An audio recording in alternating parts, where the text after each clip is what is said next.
तो आपका हार्दिक स्वागत इस भगवत गीता के सेशन में। और अभी तक हमने इस भगवत गीता के सेकंड चैप्टर के 37 वर्ष तक चर्चा कर ली है। और आज हम 38 वर्ष के बारे में चर्चा करेंगे और समझेंगे कि भगवान की भक्ति करने से हम कैसे अपने सारे दायित्वों से मुक्त हो सकते हैं।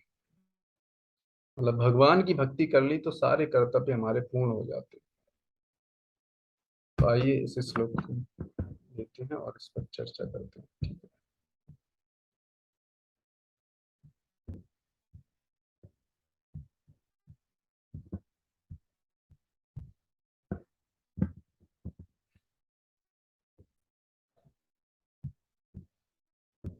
Bhagavad Gita second chapter 38 verse.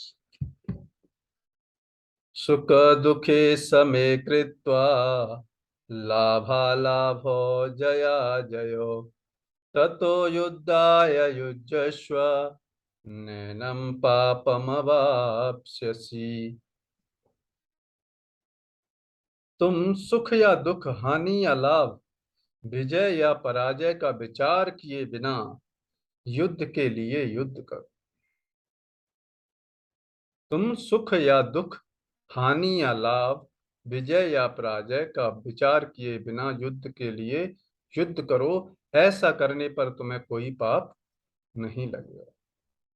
ऐसा कौन बोल रहे हैं? भगवान कृष्ण अर्जुन को बोल रहे हैं।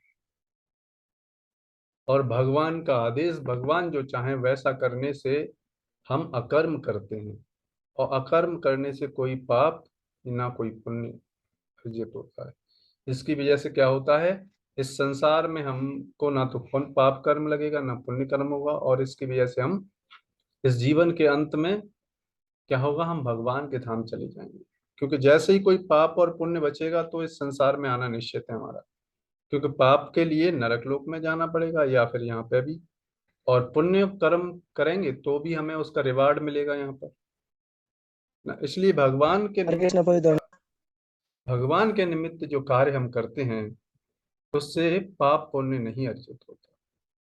इसीलिए भगवान की भक्ति और भगवान की प्रसन्नता के लिए जो कार्य किया जाता है वही हमारे जीवन का अल्टीमेट उद्देश्य। और ऐसा करने से क्या होता है, हमारे हृदय में इस संसार के प्रति जो आकर्षण है वो धीरे धीरे कम होता जाता है। इसीलिए यहाँ पे अर्जुन को बोल रहे हैं भगवान कि अब, और इससे एक और बेनिफिट होता है, क्या है, हम इस जीवन में भी सुखी रह पाते। नहीं तो हमें लाभ हानि का चिंता करते रहते हैं, यानी विजय पराजय की चिंता करते रहते हैं, है ना। लेकिन युद्ध कार्य करेंगे तो रिजल्ट जैसा होगा वो एक्सेप्ट है। प्रयास करते रहना है हमको, है ना। इसीलिए भगवान आगे बोलेंगे कि कर्मण्येवाधिकारस्ते ना फलेषु कदाचन। मतलब तुम्हें कार्य करने का अधिकार है लेकिन उसके फल आपके हाथों में नहीं। और आप देखो, हर कार्य हम कर सकते हैं लेकिन हम ये नहीं बोल सकते कि इसका रिजल्ट हमें निश्चित रूप से 100% मिले। डाउटफुल रहता है ना?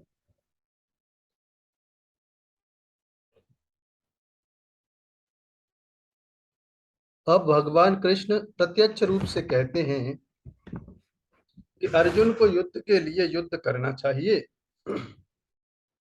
क्योंकि यह उनकी इच्छा है। कृष्ण भावनामृत के कार्यों में सुख या दुख, हानि या लाभ, जय या पराजय को कोई महत्व नहीं दिया जाता।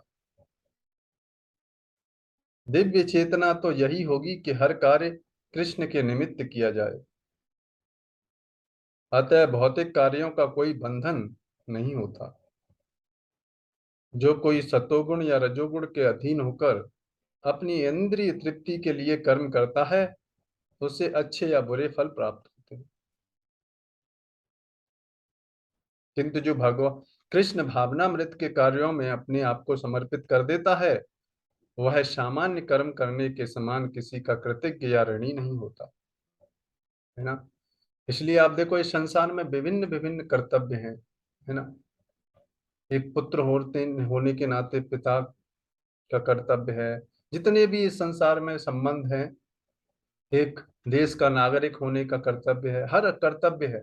लेकिन जब हम कोई व्यक्ति भगवान को समर्पित कर देता है तो उसके सारे कर्तव्य, कोई ऋण नहीं बचता, कोई किसी का दायित्व नहीं बचता। इसीलिए तो भगवान ने बोला 18वें अध्याय में, सर्वधर्मान परित्यज माम एकम पद शरणम व्रज। लेकिन ये करना बहुत कठिन है, आसान नहीं है। क्योंकि जितना आकर्षण हमारा इस भौतिक संसार के प्रति होगा, उतना ही कठिन है भगवान के प्रति समर्पण करना, है ना। इसलिए क्या करना पड़ेगा, है ना। बड़ा आसान है इस ऋण से मुक्त होना, इस संसार से निकल पाना आसान तो है, लेकिन क्योंकि हमारा इस संसार के प्रति आकर्षण इतना है कि हम भगवान के प्रति शरणागत नहीं हो पाते। नहीं तो हम इतने सारे दायित्वों से मुक्त हो सकते हैं।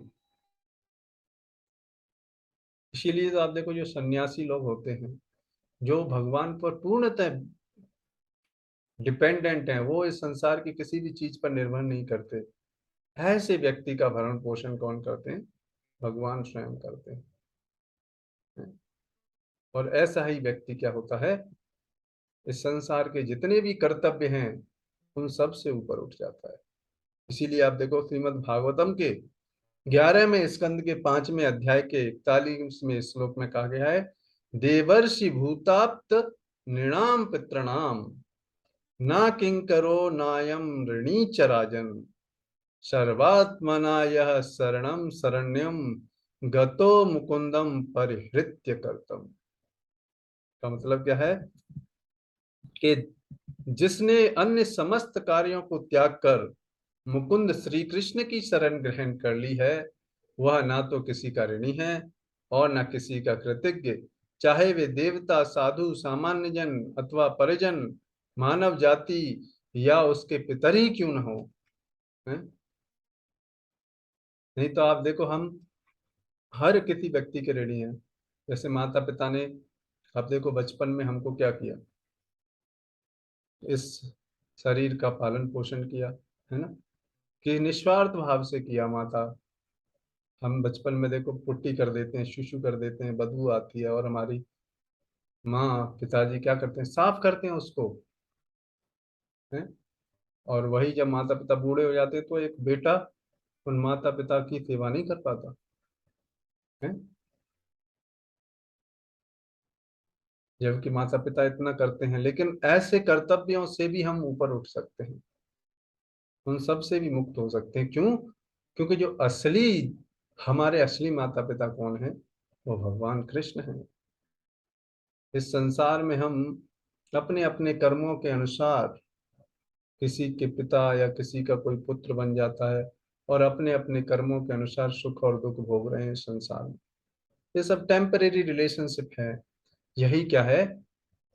और आप देखो, हम इस टेम्परेरी रिलेशनशिप में इतने आसक्त हो जाते हैं कि हमें पता ही नहीं चलता कि हमें भगवान की भक्ति भी करनी है। और इन्हीं टेम्परेरी रिलेशंस में, इल्यूजन में घिरते हुए पूरा जीवन हम बिता देते हैं, इस केवल किसके लिए, इस शरीर का भरण पोषण करने में, अपना शरीर का भरण पोषण करने में, और अपने पर आश्रित लोगों का शरीर का वो भरण पोषण करने में। और भगवान की भक्ति, भगवान के नामों का जप करना, इस संसार से निकलना, इसमें तो भूल ही जाते हैं। आप देखो, आजकल कलयुग में तो लोग, समय ही नहीं है लोगों के पास। क्यों? क्योंकि 10-10 12 घंटे मेहनत करनी पड़ती है ऑफिस में, तो समय कहाँ से होगा, फिर रेस्ट भी करना होता है, खाना पीना भी, भक्ति के लिए कहाँ समय निकलता है। तो इसलिए हमको इस भक्ति के लिए समय निकालना चाहिए, और ऐसा कैरियर चूज करना चाहिए जिसमें कम से कम 2 घंटे जप करने के लिए, अध्ययन करने के लिए है, तो मिले कम से कम। तब क्या होगा, तब हम इस संसार से निकल सकते हैं, और हमारे हृदय में भगवान की भक्ति होगी, तब तब हम इस संसार से निकल पाएंगे। तब क्या होगा, तब हम जितने भी दायित्व, नहीं तो हम किसी भी दायित्व को पूर्ण नहीं कर सकते इस संसार में। कितना भी जिंदगी भर भी हम कितना भी कर लें, कोई भी दायित्व हम पूरा नहीं कर पाएंगे। किन किन लोगों को करेंगे, आप देखो, हम हर चीज के लिए इस प्रकृति पर, दूसरों पर डिपेंडेंट हैं। आप देखो, हम जो खाना खाते हैं वो पृथ्वी से प्रकट होता है, पृथ्वी के द्वारा जब वर्षा होती है ना, इंद्रदेव जब वर्षा करते हैं, देव देवी सब लोग, तो पृथ्वी में फिर अन्न उत्पन्न होता है। पृथ्वी देवी पर डिपेंडेंट है, जितने भी 33 करोड़ देवी देवता हैं, उन पर डिपेंडेंट है। अब एक एक करके किन किन का आप भार उतार सकते हैं? किसी का नहीं उतार सकते। और इस संसार में रहते हुए भी आप देखो, हम किन्हीं किन्हीं व्यक्तियों पर डिपेंडेंट रहते हैं, सरकार पर डिपेंडेंट है। किन किन का दायित्व हम निभा पाएंगे? तो इसीलिए यहाँ पर बताया गया कि केवल और केवल मुकुंद भगवान कृष्ण का अगर हम भजन कर लें, उनके शरणागत हो जाएं केवल, तो इतने 33 करोड़ देवी देवता, समाज, ये जो टेम्परेरी रिलेशनशिप, इन सब के दायित्व से हम ऊपर उठ सकते हैं। इसका मतलब ये नहीं है कि हम आज ही से, कि हम भगवान के शरणागत हो गए हैं और अब हमारे सारे दायित्व पूरा है। इसका मतलब ये नहीं कि हम मतलब फेनेटिक हो जाएं। हमारा जो इस संसार में जो कर्तव्य है माता पिता के प्रति, है ना, जितना संभव हो हम कर सकते हैं। लेकिन फर्स्ट प्रायोरिटी हमें भगवान की तरफ होनी चाहिए, और उन माता पिता को भी, या जिन जो हम पर आश्रित हैं, उन सबको भी भगवान की सेवा में लगाना चाहिए। तब क्या होगा? तब हम अपना असली कर्तव्य कर पाएंगे। इसलिए भागवतम में बताया गया है कि जो व्यक्ति अपने आश्रितों को भगवान की भक्ति में नहीं लगाता, वो क्या करता है? वो वास्तव में आश्रय देने लायक नहीं है। वो माता माता नहीं है, वो पिता पिता नहीं है, वो राजा राजा नहीं है, जो अपने आश्रितों को भगवान की भक्ति में न लगाए। तो इसलिए क्या होगा? इसलिए हमें अपने आश्रितों को भी भगवान की भक्ति में लगाना चाहिए। यही सबका उद्धार है, यही सबका सबसे बड़ा क्या है? भलाई हम कर सकते हैं, और कोई हेल्प नहीं कर सकते हम किसी का इस संसार में, है। इसीलिए हमें क्या करना चाहिए? रेगुलरली हमें अपना स्केड्यूल बनाना चाहिए, है ना। सोने का टाइम हमारा फिक्स्ड होना चाहिए, रात में 10, ज्यादा से ज्यादा 10 और ज्यादा से ज्यादा 10:30 बजे तक हमें सोने का प्रयास करना चाहिए। फिर सुबह उठ जाना चाहिए हमको 4:30 4 बजे तक, और फिर हमको अपना साधना करना चाहिए। देखो, हमारा आप देखो कितना 18 20 साल निकल गए हैं, मुश्किल से 30 20 साल और बचे हुए हैं बस। इसमें जितना समय बचा हुआ है, रेगुलरली अपनी भक्ति करके, अपनी चेतना को अपलिफ्ट करके, और अपने जो भी दैनिक दिनचर्या है उसको इस तरीके से मोल्ड करें कि ज्यादा से ज्यादा हम कृष्णा कॉन्शियस एक्टिविटी में लग पाए। अपने कार्यों को भी इस तरीके से मोल्ड करें, हैं, जिससे क्या होगा कि हम जितना ज्यादा हम, देखो, हमारे इस कॉन्शियसनेस में, हमारे इस दिमाग में जितना कृष्णा कॉन्शियसनेस अंदर जाएगा, बाद में उतना ही चिंतन होगा भगवान का। इसलिए हमें क्या करना चाहिए? अपना स्केड्यूल सारा एकदम सही से बनाना चाहिए, भक्तों का संग करना चाहिए। आपके नियरेस्ट कोई इस्कॉन टेम्पल है तो उसमें हफ्ते में एक बार जाएं वहां पर, है ना। और जिनसे हम गाइडेंस ले रहे हैं, उनसे कम से कम महीने में एक बार उनसे पूछना चाहिए हमको, है ना, कि हम और कैसे आगे बढ़ सकते हैं भक्ति में, है ना। क्योंकि यहाँ पे लेक्चर में तो हम जनरल टॉक करते हैं, है ना, और कौन किसको किस लेवल से ऊपर उठाना है, तो वो पर्सनल टॉक में किस व्यक्ति को कहाँ पे है, वो पर्सनल डिस्कशन शेयर होता है। तो ये सब चीजें जब हम प्लान करेंगे तो क्या होगा? तब हम भक्ति में जल्दी से जल्दी आगे बढ़ सकते हैं, और अपने जो अनर्थ हैं, हमारे अंदर जो कमियां हैं, उनको हमें अपने जो, जिनसे हम गाइडेंस लेते हैं, उनके सामने रिवील करना चाहिए। ऐसा करने से क्या होता है? वो अवगुण धीरे धीरे हमारे कम होने लगते हैं, और भगवान से प्रार्थना करनी चाहिए।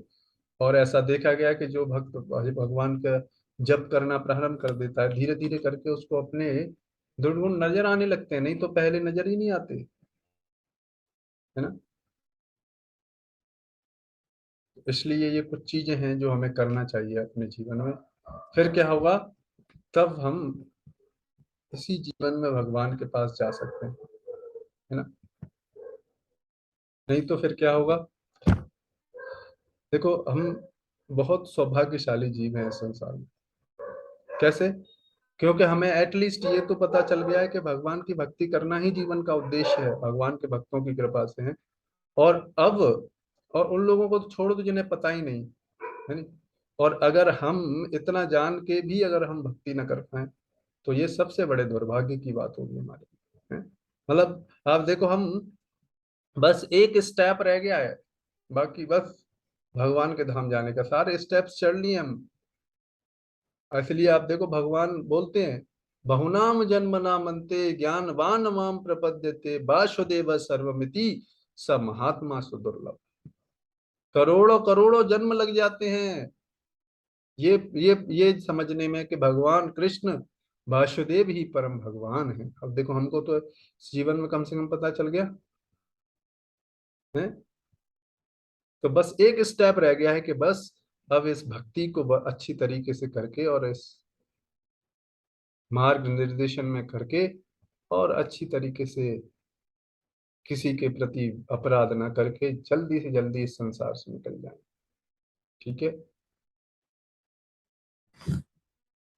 तो फिर क्या होगा, तब हम इस जीवन को सार्थक बना सकते हैं। ठीक है, तो आज के इस सेशन को हम यहीं विराम करते हैं। अगर आपका कोई प्रश्न हो आज के सेशन से या और कोई भी आपके जीवन से रिलेटेड, तो आप पूछ सकते हैं, नहीं तो हम इसको यहाँ विराम करेंगे आज। कोई प्रश्न किसी का?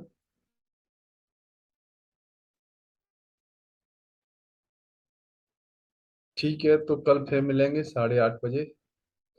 तब तक के लिए हरे कृष्णा। आप सभी भक्तों का जगत गुरु शील प्रभुपाद की जय, आप सभी भक्त वृंद की जय। निताय गौर प्रेमानंदे। हरे कृष्ण प्रणाम। हरे कृष्ण।